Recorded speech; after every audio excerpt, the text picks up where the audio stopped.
mulai. Iya, makanya.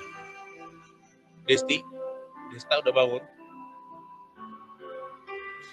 Belum. Mari kita doakan supaya dia dijemput sama Bapa yang di surga. Oke.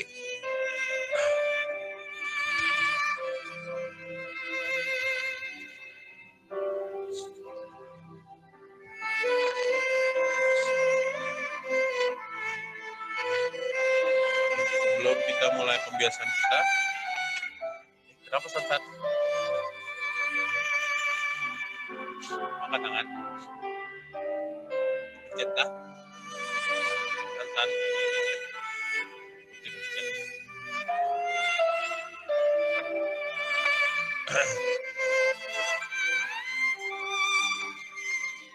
Mari kita berdoa.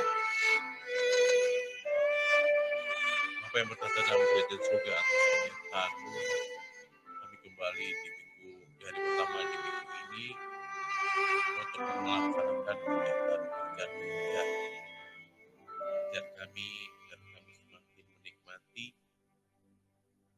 menyesuaikan situasi kami belajar dalam kondisi seperti ini.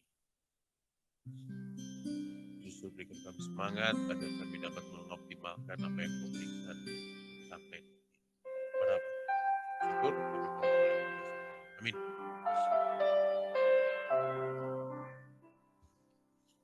Selamat pagi anak-anak semua. Pembiasaan hari ini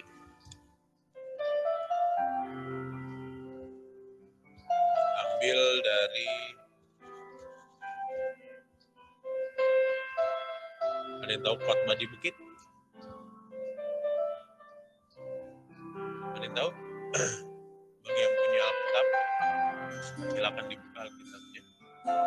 Jangan makan dulu, berhenti. Alkitabnya sambil dibuka. Dibuka, bukan nonyolin jidat. Si Desti nggak dengar ya? Suara Mister terdengar jelas? Jelas, Sir. Enggak, Sir. Enggak, Sir. Kecil suaranya. Wah, udah besar ya? Udah, Sir. Budak tuh. Desti kecil. Besarin volume di HP-mu. Esther, terima kasih sudah menjelaskan. Tapi dibanding musiknya lebih gedein musiknya kan. Oh, gitu.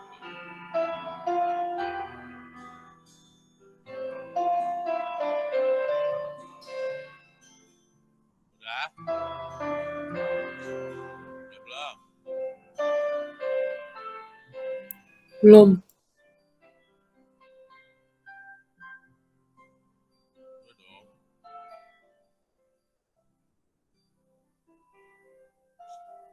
Kok suaranya kecil? Cek deh. Oke. Khotbah di bukit. Matius 5 ayat 1 sampai 12. Siap-siap yang punya Alkitabnya dibuka. Khotbah di bukit seperti yang judul yang diberikan oleh Lembaga Alkitab Indonesia. Ucapan bahagia. Linier dengan Lukas 6 ayat 20 sampai 23. Artinya apa yang tertulis di Matius 5 tentang khotbah di bukit sama dengan ucapan bahagia ya. Ayat 1 sampai 12 sama dengan Lukas 6 ayat 20 sampai 23. Itu sama ceritanya. Ceritanya sama. Oke, mari kita mulai. Mari kita mulai. Suaranya semoga terdengar jelas di sana.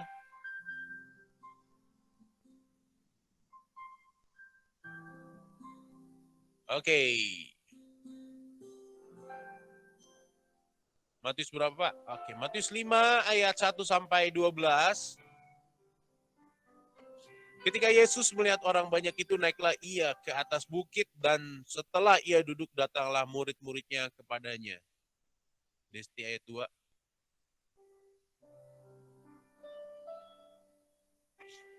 kasih jempol, ngomong. Ayat 2 Desti.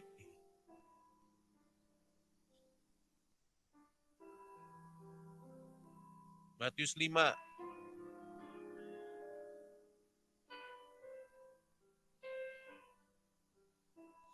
Dibilang sabar, suaranya nggak ada ya?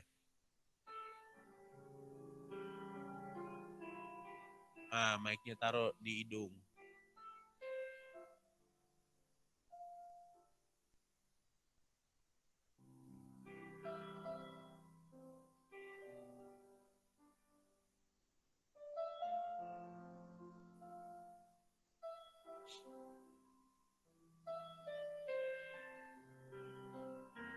Ini kalau bersuara, ini gelombang-gelombang gitu kan? Ya, menggantikan Desti saya baca deh. Jangan kedengeran Desti. Berbahagialah orang-orang yang miskin di hadapan Allah karena mereka lah yang punya kerajaan sorga. Ayat 4. Lora.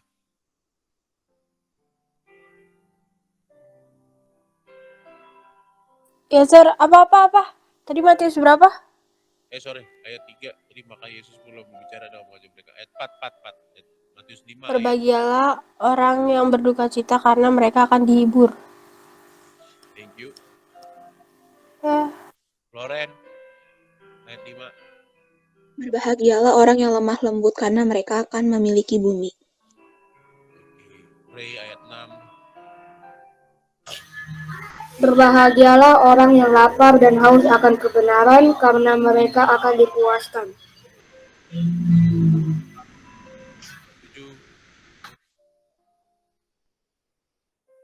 Michelle. Samuel Nenggolan. Ayat 7. Samuel Nenggolan ayat 7. Matius berapa tadi, Mister? Matius 5 Samuel.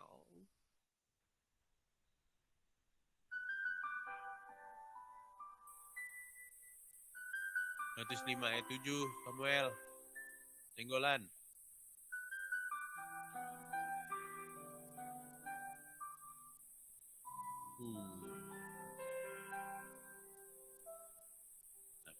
Tangan. Tetapi waktu ia melihat banyak orang, Farisi dan orang Saduki datang untuk dibaptis. Matius berapa kamu? Oh iya, Matius 5 ya? Ya, Matius 3. Ya ampun, mabok ini. Ayo bangun. Coba cuci muka dulu deh, biar nyambung. Berbahagia orang yang murah hatinya, karena mereka akan beroleh kemurahan. Oke, terima kasih. Samuel Sebastian ayat 8.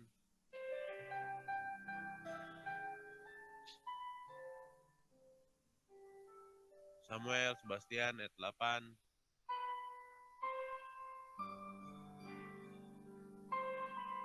Ishak ayat 8 Ishak. Berbahagialah orang yang bersuci hatinya, karena mereka akan melihat Allah. Terima kasih. Andara ayat 9. Berbahagialah orang yang membawa damai, karena mereka akan disebut anak-anak Allah. Ecel ayat 10. Ecel ayat 10. Berbahagialah orang yang dianiaya oleh sebab kebenaran, karena mereka lah yang mempunyai kerajaan sorga. Terima kasih. Jovinta ayat 11. Berbahagialah kamu jika karena aku kamu dicela dan dianiaya, dan kepadamu difitnahkan segala yang jahat. Oke, terakhir ayat 12 Marvel ayat 12. Marvel.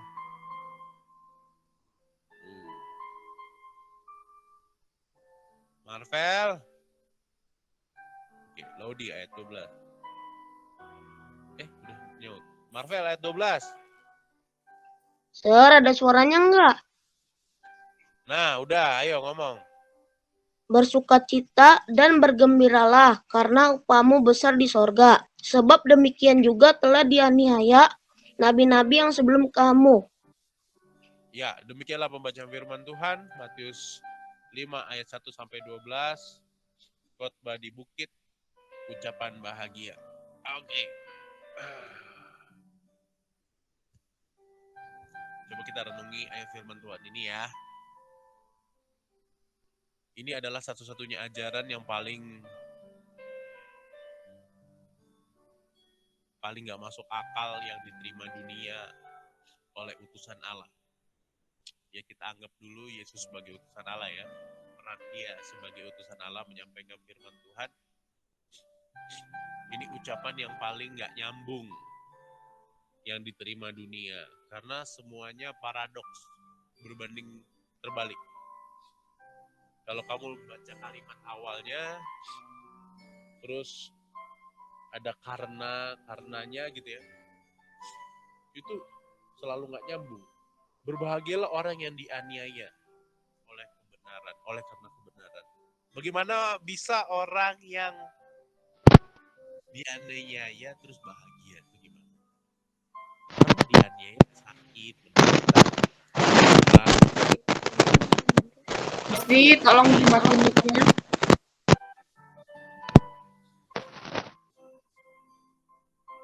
Tapi Yesus malah bilang, karena merekalah yang punya kerajaan surga. Berarti orang-orang yang punya kerajaan surga adalah orang-orang yang selalu menyatakan kebenaran,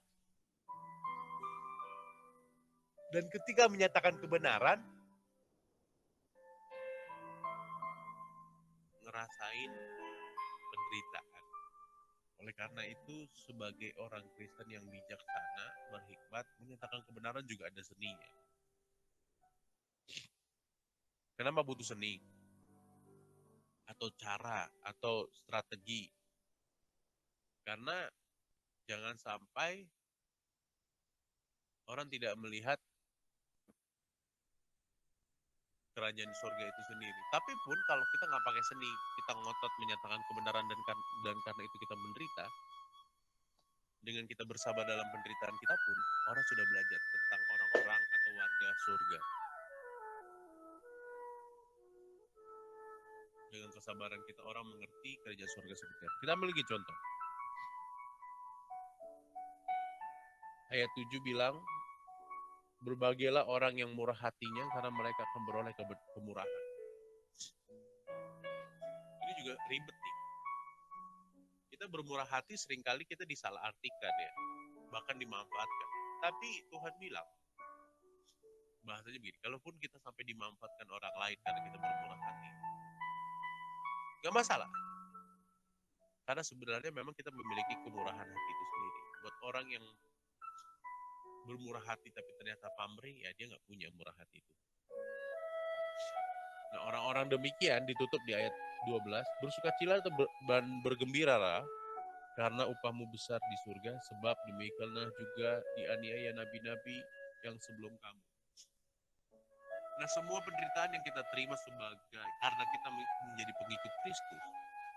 Sekali lagi, pengikut Kristus itu bukan cuma agama Kristen ya. Pengikut Kristus adalah orang-orang yang menjalankan ajaran Yesus, mengikrarkan Yesus bahwa adalah Tuhan dan Juru Selamat. Mereka lah yang disebut anak-anak Allah. Kita lah yang disebut orang-orang yang demikian adalah yang disebut sebagai orang-orang yang punya kerajaan surga. Tapi orang-orang yang demikian tidak mudah, karena nabi-nabi sebelum kita pun ngerasain penderitaan itu sendiri. Jadi kalau ada nabi yang tidak menderita dalam perjalanannya, dalam perjalanan kenabiannya, bisa dipastikan ada istilah di alam kitab ya, nabi-nabi palsu ya. nabi-nabi yang mengejar ketenaran dan lain sebagainya. Karena nabi-nabi yang diajarkan oleh ajaran Kristus adalah orang-orang yang siap dianiaya, adalah orang-orang atau utusan Allah yang siap menderita karena kebenaran. Kita sebagai anak-anaknya yang mengenal Yesus diajarkan semenjak kecil, bahkan ada yang dikirim ke sekolah minggu gitu ya, belajar bahwa penting bagi kita tahu bahwa menjadi orang Kristen bukanlah suatu kebanggaan yang melebihi apapun di dunia, bukan, tapi adalah suatu keistimewaan untuk merasakan penderitaan bareng dia nih Yesus itu sendiri. Karena melalui karya penderitaan Yesus lah dosa-dosa kita ditebus. Saya berharap kita tidak menyalibkan Yesus untuk kesekian kalinya karena perilaku-perilaku kita. Tapi saya berharap agar kita memahami apa yang seharusnya kita jalani itu benar-benar bisa membantu diri kita menjadi saluran berkat bagi banyak orang sesuai dengan talenta yang Tuhan berikan. Cari talentanya, cari kekuatan yang ada dalam diri kita. Itu aja saya mau tutup dalam doa. Bapa yang berada dalam kerajaan surga, terima kasih atas penyertaan-Mu sehingga kami dapat menikmati hari pertama kami, pembiasaan pertama kami. Berkati hari-hari kami ke depan, pembelajaran kami selama satu harian ini Tuhan kiranya. Terima kasih Bapak, ini doa. Amin. Oke, demikian pembiasaannya, tolong langsung di